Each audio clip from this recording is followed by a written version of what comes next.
Alhamdulillahilladzi arsala rasulahu bil huda wa dinil haqq liyudhhirahu 'ala dini kullihi wa kafa billahi shahida wa asyhadu an la ilaha illallah wahdahu la syarika lah wa asyhadu anna Muhammadan abduhu wa rasuluhu la nabiyya ba'da.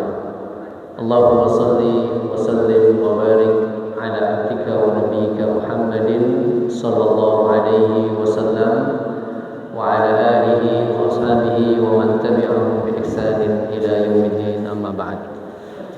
Bapak dan Ibu hadirin yang berbahagia rahimakumullah, alhamdulillah, syukur kita kepada Allah Subhanahu wa taala, pada kesempatan pagi hari ini kita masih diberikan kesehatan, kenikmatan, dan dikuatkan insyaallah iman dan Islam kita, dan mudah-mudahan dengan iman amal soleh kita akan mengantarkan kita semua kelak untuk berkumpul kembali insyaallah di surganya Allah Subhanahu wa taala.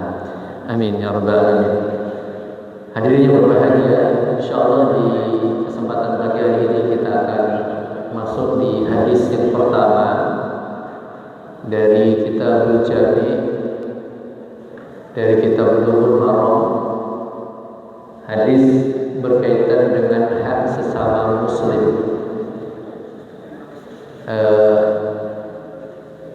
Di mana Rasulullah SAW mengabarkan dalam layar ini, an Abi Hurairah radhiyallahu anhu qala qala Rasulullah sallallahu alaihi wasallam haqqul muslimi 'alal muslimi sittun idza laqitahu fasallim 'alaihi wa idza da'aka fa'ajibhu wa idza istansahaka fansahhu wa idza 'atasa fahamidallaha fashammithu wa idza marida fa'udhu wa idza mata rawahu Muslim. Dalam hadis ini Rasulullah SAW mengabarkan makna dalam hadis ini bahwa hak sesama muslim ada 6, dan maksud dari jumlah 6 ini bukan pembatasan, akan tetapi ini diantara hak-hak yang kemudian perlu kita tunaikan kepada sesama muslim. 6 hal itu tentu bisa dikatakan hampir, ya, sebagian besar sudah kita lakukan, ya. Sekedar untuk kemudian menguatkan kembali bahwa di sana ada hak saudara kita yang perlu kita tunaikan, perlu kita penuhi, ya. Dan Rasulullah SAW mengabarkan ada 6 tadi. Yang pertama, idza laqitahu fasallim alaihi. Jikalau engkau bertemu dengannya, maka ucapkan salam. Wa idza da'aka fa'ajibhu. Yang kedua, kalau kita diundang, maka memenuhi undangannya. Wa idza istansahaka fansahu. Yang ketiga, kalau saudara kita meminta nasihat, maka kita berikan nasihat kepadanya. Wa idza 'atasa fahamidallaha fashammithu. Jika ada saudara kita sesama muslim yang dia bersin, kemudian mengucapkan alhamdulillah, maka kita yang mendengar mengucapkan yarhamkallah. Yang kelima, fa idza marida fa'udhu. Dan jika saudara kita ini sakit, maka kita menengoknya. Wa idza mata fattabi'hu. Dan yang keenam, apabila saudara kita itu meninggal dunia, maka kita dianjurkan untuk mengiringi jenazahnya. Hadirin yang dimuliakan Allah Subhanahu wa taala, di dalam sabda Rasulullah tadi, ya, Nabi kita memberikan aturan yang luar biasa bagi kita. Karena Rasulullah menyebutkan hakul muslimi 'alal muslimi. Hak sesama muslim dengan muslim yang lain. Maksud dalam hadis ini tentunya sesama muslim secara mutlak, ini masuk di situ adalah muslim laki-laki ataupun muslimah. Dan kemudian yang bisa kita pahami dari hadis ini bahwa Rasulullah SAW ingin mengabarkan di antara kita itu tidak ada sekat, tidak ada penghalang, karena acuan utama dan pertama bagi kita adalah ketika kita mengetahui bahwa di sana adalah saudara kita sesama muslim, maka di situ ada hak yang kemudian perlu kita sampaikan, sehingga tidak melihat kepada siapapun, ya, tidak melihat kepada golongan apapun, ya, tidak melihat dari warga negara manapun, ya. Sehingga ini menguatkan ikatan dan hubungan sesama muslim yang akan saling menguatkan satu dengan yang lainnya. Kita lihat di sini Bapak Ibu, ad-dinul Islam dinul mahabbah, bahwa agama Islam itu agama yang membawa kecintaan, al-mahabbati wal mawaddati wal ikhwa, agama yang membawa kecintaan, kasih sayang dan persaudaraan. Ya. Jadi image yang ada pada kita semua bahwa Islam itu memang benar rahmatan lil alamin tadi. Islam memberikan kasih sayang kepada seluruh sekalian alam. Dan jamaah sekalian, Bapak Ibu yang dirahmati Subhanahu wa taala, kalau kita melihat dalam agama kita, sejak tentu pada pribadi baginda Nabi kita Muhammad sallallahu alaihi wasallam, ketika beliau diutus menjadi rasul, tidak ada dalam kehidupan beliau selama kurang lebih 13 tahun pada fase Mekah itu ada kekerasan, ya. Ada sikap-sikap yang mengarah kepada provokasi, tidak ada. Karena 13 tahun pada fase Mekah itu Rasulullah SAW mengajak pada umat ini untuk kemudian mengisahkan Allah Subhanahu wa taala, memberikan kasih sayang. Bahkan ketika Rasulullah SAW diperintahkan oleh Allah Subhanahu wa taala dalam firman-Nya, wa anzir ashiratakal aqrabin, dan berikan peringatan kepada kerabatmu yang dekat, ajak dia untuk masuk Islam, ajak dia untuk melakukan kebaikan. Maka Rasulullah SAW kemudian naik ke Bukit Sofa, kemudian beliau menyeru orang-orang Quraisy pada waktu itu, dan Rasulullah mengatakan saking sayangnya dia, ya, mengajak kepada orang bangsa Quraisy pada waktu itu agar masuk Islam, ya. Karena Rasulullah mengatakan wa unziru baina yaday adzabin syadid, saya peringatkan kepada Anda semua akan datangnya azab yang pedih.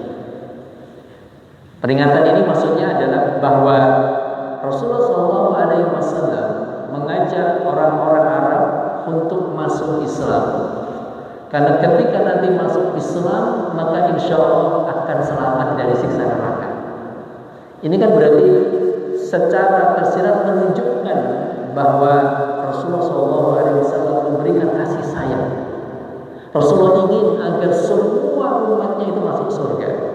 Rasulullah ingin agar semua umatnya satu pun tidak ada yang masuk neraka. Ya, maka disebutkan di sini bahwa agama kita agama yang membawa kasih sayang, membawa persaudaraan.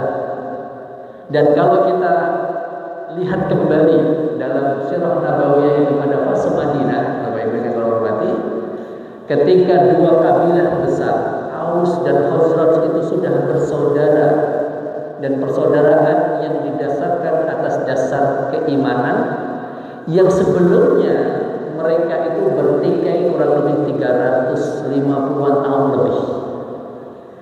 Artinya permusuhan kabilah itu ratusan tahun. Begitu Islam datang, kemudian Rasulullah SAW mengajak mereka masuk Islam, dan dua kabilah itu akur, menjadi baik, menjadi bersaudara atas dasar iman tadi. Lalu kemudian karena persaudaraan itu pasti ada ujiannya, dan benar, karena pada fase Madinah itu ada di tengah-tengah kehidupan mereka orang Yahudi, ada di tengah kehidupan mereka orang-orang munafik yang mereka tidak suka umat Islam itu bersatu. Maka jemaah sekalian, mereka kemudian melakukan berbagai cara bagaimana agar dua kabilah ini bertikai lagi. Ternyata benar.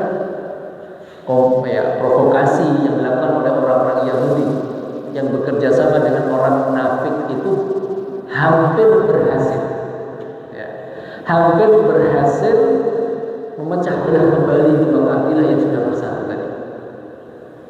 Maka sampai kemudian salah satu di antara mereka sudah mulai menghunuskan pedang lagi. Ibaratnya kalau dibilang, kalau mau dimulai lagi permusuhan seperti dulu, ayo kita lanjutkan lagi. Maka ada sahabat yang datang ke rumah Rasulullah SAW dan mengabarkan kepada Rasulullah bahwa akan terjadi pertikaian antara dua kabilah tadi. Maka jamaah sekalian, kemudian Rasulullah SAW mencincing gitu ya, jubah beliau sampai kelihatan betisnya, setengah lari untuk menemui dua sahabat Rasulullah tadi yang sudah mulai menghunuskan pedang. Maka Rasulullah SAW mengatakan, abidak wajalihatin hadhihi wa anna baina al-hurri. Rasulullah mengabarkan, apakah kalian masih mengungkapkan kata-kata yang tidak baik dan membuat perpecahan di tengah umat Islam, sedangkan saya, kata Rasulullah, ada di tengah-tengah kalian. Maka ini makna dari Bapak Ibu.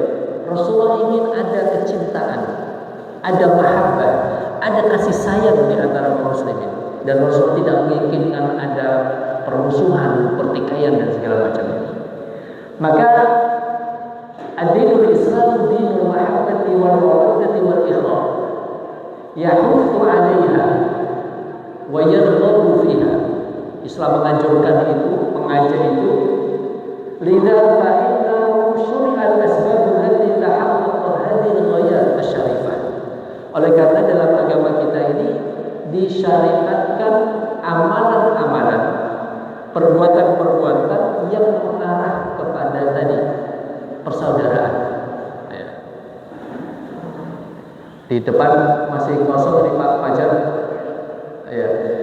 Jadi mengajak amalan-amalan yang mengarah kepada persaudaraan. Wa inna min ahliha al-qiyam bil wajibatil istima'iyyati baina afradil muslimin.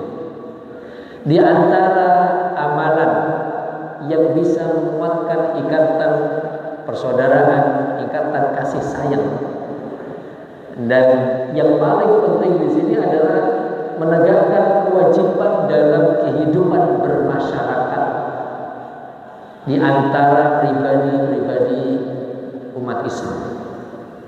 Jadi kan setelah kita membangun secara personal, kemudian juga bisa dimulai dari keluarga kita, lalu kemudian ada di tengah masyarakat ini. Maka di sini Bapak Ibu yang Allah hormati, Islam menjaga itu agar di tengah kehidupan masyarakat itu terjalin ukhuwah dan persaudaraan tadi.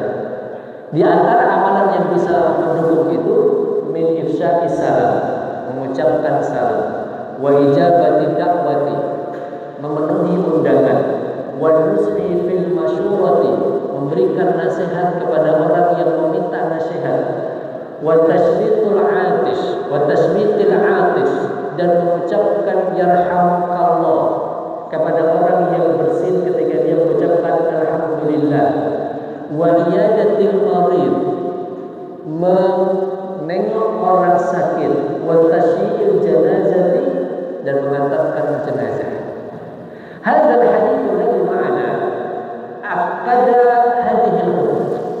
Maka hadis ini yang tadi disampaikan oleh Rasulullah SAW berusaha dan membimbing kita untuk mewujudkan tadi tujuan mulia terjadinya persaudaraan, kasih sayang di tengah kehidupan masyarakat umat Islam. Kita lihat satu persatu. Al-awwal, kita lihat yang pertama, as-salam. Jadi hak sesama muslim yang pertama Bapak Ibu, tentu ini sekali lagi bukan sekedar teori, tapi ini menjadi kebiasaan insyaallah. Apa itu? Mengucapkan salam. Karena dari Rasulullah SAW mengabarkan hakul muslimi ala muslimi sittun idza laqitahu fasallim alaihi. Jika engkau bertemu maka ucapkan salam. Dalam ayat ini Allah Subhanahu wa taala mengabarkan ya ayyuhalladzina amanu la tadkhulu buyutan ghayra buyutikum hatta tasta'nisu wa tusallimu ala ahliha. Ayat ini sebagai dalil ya, dasar disyariatkannya pada kita untuk mengucapkan salam. Di surat An-Nur ayat 27 ini Allah mengabarkan kepada kita, wahai orang-orang yang beriman, la tadkhulu, jangan kalian masuk buyutan ghayra buyutikum, ke rumah yang itu bukan rumah kalian, hatta tasta'nisu, hingga kalian meminta izin, wa tusallimu, dan mengucapkan salam ala ahliha, kepada tuan rumahnya. Bahkan dalam ayat ini tidak hanya sekedar kita dibimbing untuk mengucapkan salam, tapi juga Islam mengajarkan kepada kita meminta izin terlebih dahulu sebelum masuk ke dalam rumah orang. Demi apa? Demi menjaga ya. Karena Bapak Ibu, rumah-rumah kita itu adalah ya tempat untuk menjaga aib dan kekurangan kita, bisa jadi begitu. Maka kita yang akan masuk ke rumah orang, siapapun itu, tidak bisa kemudian kita nyelonong masuk tanpa mengucapkan salam. Walaupun mohon maaf, kadang di tengah kehidupan masyarakat kita dianggap hal yang biasa. Dan ini tentu bukan biasa. Kenapa? Karena dalam ketentuan syariat agama kita ada adab yang perlu kita jaga tadi, adalah kita meminta izin terlebih dahulu. Bahkan Bapak Ibu yang menghormati, dalam hadis sahih riwayat Imam Abu Dawud, Rasulullah SAW mengabarkan kepada kita dalam makna hadis ini, kalau kalian akan datang ke rumah orang, lalu kemudian sudah mengucapkan salam maksimal 3 kali, dan kemudian engkau tidak diizinkan untuk masuk, maka pulanglah kamu, gitu ya. Pulang tanpa ada berundel, ya. Pulang saja, tanpa ada mungkin, wah, iki sing di omah kok ra gelem buka kelawat, ndak perlu suudzon, ya, dan segala macamnya. Kenapa jemaah sekalian? Karena mungkin memang yang punya rumah bisa jadi tidak mendengar, memang tidak ingin ditamui, lagi capek segala macam, boleh aja. Maka disuruhnya kita pulang, bukan setelah mengucapkan salam 3 kali. Saya sudah ucapkan salam 3 kali lalu kemudian membuka pintu sendiri, maka ini bukan adab. Ya. Karena ada yang begitu pikirnya, aku wis salam ping 3 ora dibukake, tak buka dhewe. Ini enggak benar, ya kan? Karena yang di dalam rumah enggak tahu sedang ngapain. Ya. Bahkan ada riwayat dalam hadis sahih dalam riwayat Imam Tirmidzi, sampai-sampai begini Rasulullah berikan adab kepada kita. Ini tujuannya Pak, menjaga kemaslahatan di kehidupan bermasyarakat. Kalau ada orang, ya, mohon maaf ini, dan ini hadisnya sahih. Rasulullah mengatakan kalau sampai ada orang ngintip, ngintip ke rumah kalian, maka boleh kalian ya tunyuk apa colok gitu, matanya. demi untuk menjaga aib keluarga. Jangan kan nggak boleh juga intip kan itu. Maka kalau kita lewat rumah orang, bukan mata itu lihat kanan kiri, tapi malah menduduk, ya, biar tidak melihat apa yang ada di dalam rumah orang. Ya walaupun mungkin rumahnya terbuka, tapi kita menjaga mata kita agar juga tidak melihat sesuatu yang tidak kita inginkan. Yang kedua juga menjaga hati kita biar tidak membuka pintu suudzon ya kepada mungkin rumah yang kita lewati. Nah ini jamaah sekalian rahimahullah. Artinya apa? Dalam ayat ini Allah Subhanahu wa taala mengajarkan kita tidak hanya mengucapkan salam, tapi juga meminta izin. Dan dalam kaitannya hadis kita ini adalah adabnya memang kita harus mengucapkan salam. Ini secara khusus berkaitan dengan kalau kita ingin masuk ke rumah orang. Di ayat yang lain, di surat An-Nur ayat 61 ini Allah Subhanahu wa taala mengabarkan fa idza dakhaltum buyutan fasallimu ala anfusikum tahiyatan min indillahi mubarakatan thayyibah. Allah kabarkan kepada kita, Bapak Ibu hadirin yang berbahagia rahimakumullah, jika kalian masuk ke dalam rumah, fasallimu ala anfusikum, maka ucapkan salam pada diri kalian. Tahiyatan min indillah, ucapan salam yang telah diajarkan oleh Allah Subhanahu wa taala, mubarakatan thayyibah, yang mana ucapan salam itu akan mendatangkan keberkahan yang baik. Maka pada ayat ini, Bapak Ibu yang hormati, ada bagi kita semua penjelasan pada ayat ini yang disebutkan juga dalam tafsir Ibnu Katsir, bahwa siapapun kita, ketika kita masuk rumah, penjelasannya juga masuk ruangan apapun, dan di dalamnya ada orang atau tidak ada orang, maka disuruhnya kita semua untuk tetap mengucapkan salam. Apalagi yang sering masuk gedung AIC ya, gedung yang segede ini gak ada orang. Ayat ini menuntut kita buka pintu, assalamualaikum warahmatullahi wabarakatuh. Karena ngomong ini tidak apa. Kenapa? Fasallimu ala anfusikum. Ya. Seandainya tidak ada orang pun, ya tidak apa-apa. Bahkan Syekh Abdul Hasan di dalam tafsir juga menyebutkan bisa kita mengucapkan assalamualaikum warahmatullahi wabarakatuh. Ketika tidak ada orang, maka kita ucapkan assalamualaikum wa assalamualaikum wa ala ibadillahi sholihin. Jadi bisa dengan dua ini. Ada orang assalamualaikum warahmatullahi wabarakatuh. Tidak ada orang juga boleh assalamualaikum warahmatullahi wabarakatuh. Ketika tidak ada orang, boleh assalamualaikum warahmatullahi wabarakatuh.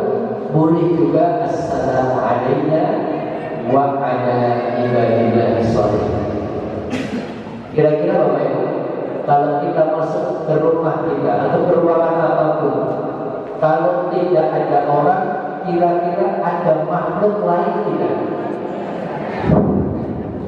Saya juga tengok ketinggalan, tidak kelihatan. Kenapa? Tahiyatun min indillahi mubarakatan thayyibah. Karena tuntunan kita mengucapkan salam itu Allah yang mengajarkan melalui baginda Nabi kita Muhammad sallallahu alaihi wasallam, dan itu akan mendatangkan keberkahan kepada kita. Makanya kita kalau ditanya, hadirin Bapak Ibu, inginkan ada keberkahan di rumah kita? Pasti jawabannya semua orang mengatakan ingin.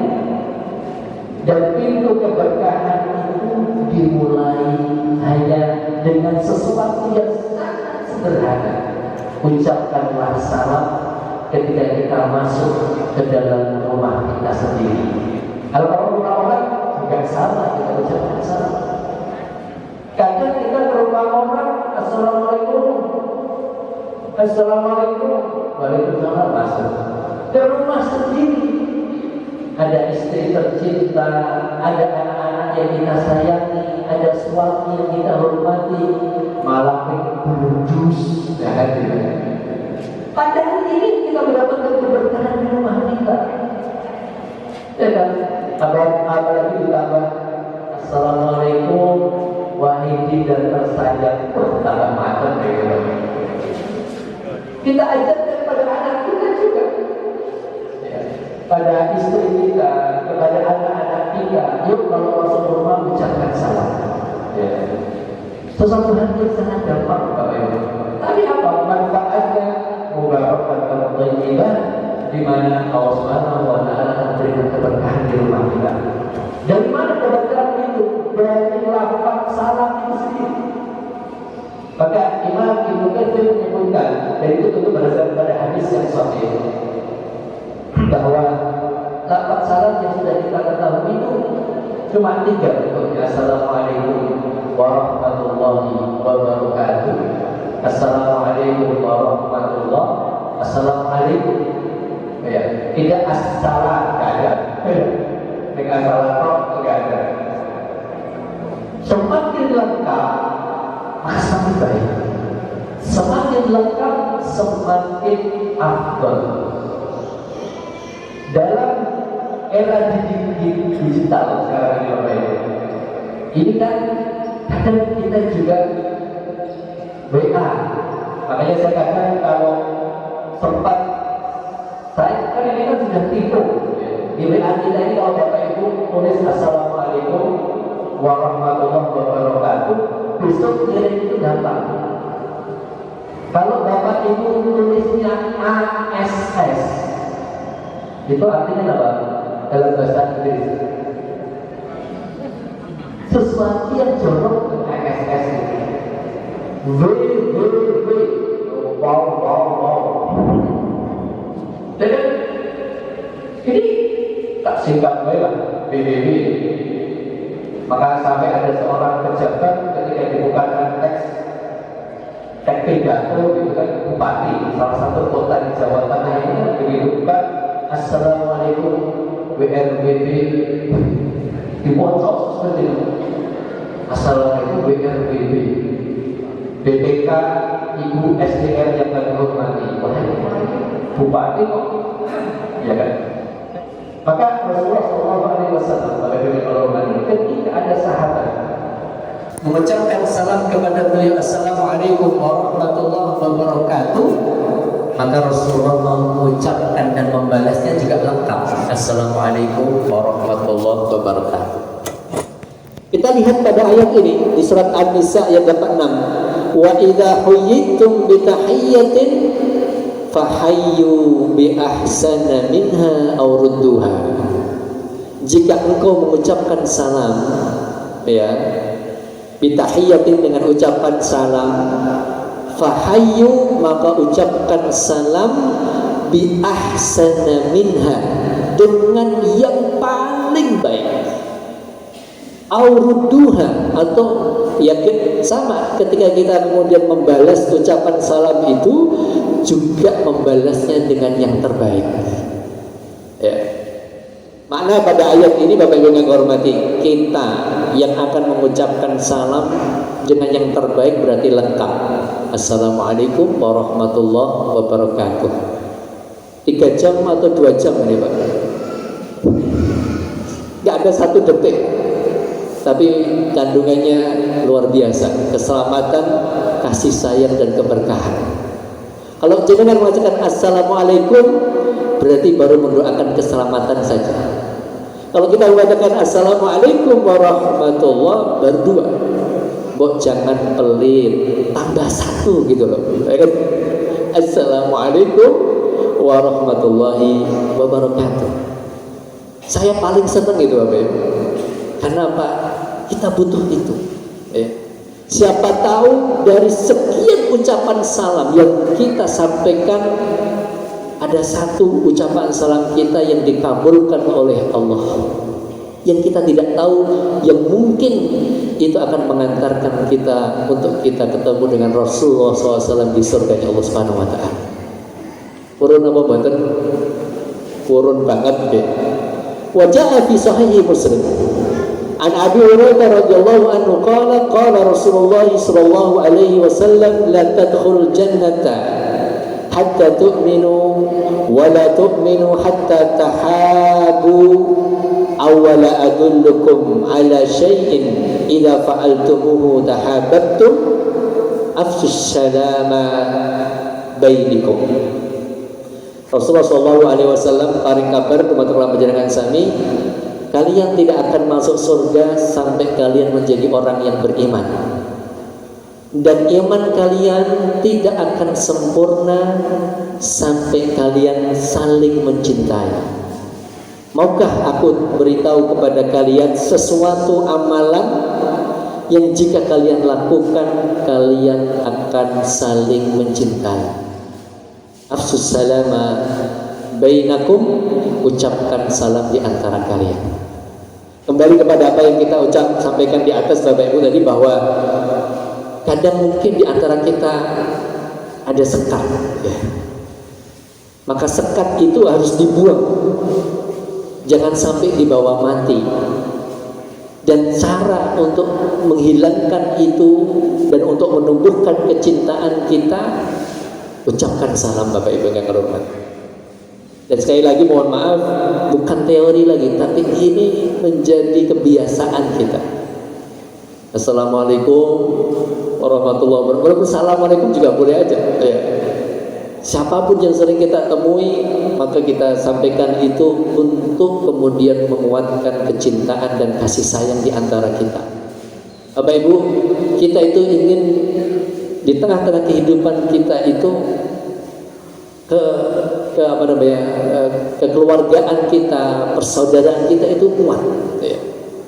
Sebagaimana tadi di generasi di mana Rasulullah menjaga itu, biar tidak terjadi perpecahan di tengah kehidupan umat Islam secara umum, ya.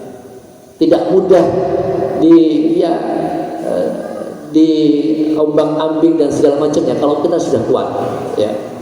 Dan ini cara yang paling mudah yang diajarkan dalam ketentuan syariat agama kita adalah dengan mengucapkan salam, ya, bagi kita semua dalam kehidupan kita di tengah-tengah masyarakat kita. Nanti antara orang tua dengan anak kecil dengan orang tua, semuanya diberikan ketentuan dalam syariat agama kita. Coba ke bawah dikit, ya.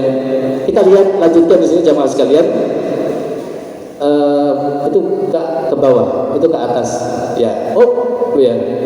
Fatahiyatul mubarakatu thayyibatu ja'alahu Allahu rabitatu mawaddatin.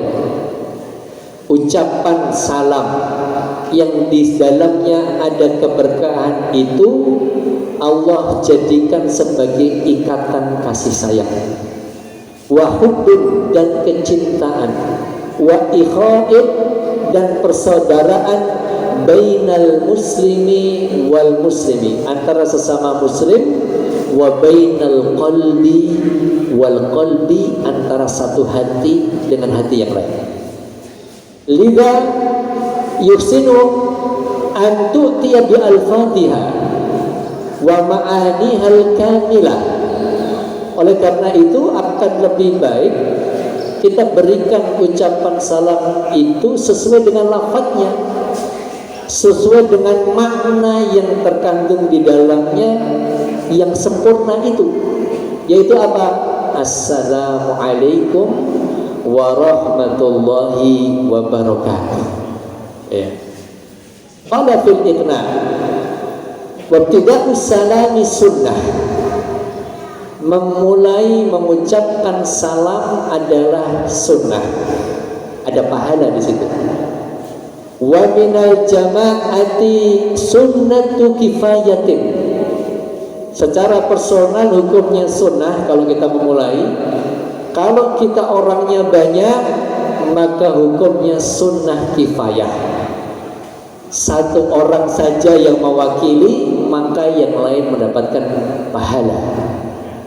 Walau sallama ala insanin thumma laqiyahu an qurbin, walaupun kita mengucapkan kepada orang lain dan orang lain itu posisinya dekat dengan kita, ya, ketemu lagi, sunnah ayyusallima alaihi thaniyan wa thalithan wa akthar. Bahkan dianjurkan kita tetap mengucapkan salam itu walaupun itu yang kedua, yang ketiga, ataupun bahkan yang keempat dan seterusnya. Tadi ketemu di sini, assalamualaikum. Keluar ketemu lagi, assalamualaikum. Bukan orang gila, bukan itu ngomong salam terus lagi, bukan. Tetapi ini untuk memberikan keselamatan dan saling mendoakan. Wala yatrukus salama idza kana ala dhannihi annal muslima la yaruddu alaihi. Dan kita tidak meninggalkan mengucapkan salam itu walaupun mungkin nanti kita tahu yang bersangkutan itu tidak akan membalas salam kita. Pernah nggak Bapak Ibu diucapin salam yang diucapin meneng mawon? Sakit hati napa mboten? Mboten, ora apa-apa nggih. Paling kek rada budek paling ra krungu husnudzon gitu kan. Gitu. Walaupun kadang mungkin ada yang sengaja tidak memberikan, tidak menjawab Bapak Ibu. Maka kita kembali pada hadis tadi yang pertama, hakul muslimi alal muslim. Saya mohon maaf Bapak Ibu, saya dan kita semua, saya kalau beli di warung ada gitu ya. Karena kan kita di Indonesia ini 85% muslim. Dan kadang kan kita tahu gitu Bapak Ibu, tahu wajah-wajah ini saudara muslim ini bukan itu dari wajahnya ngerti. Karena cahaya air wudhu itu bisa nampak gitu ya. Saya naik bis, saya sebut aja nama bisnya, bis efisiensi. Ramadan ke Jogja naik bis, sopirnya ngobrol sama kenet poso. Maka saya pas mau turun nggih Pak, assalamualaikum. Waalaikumsalam Mas, sami-sami.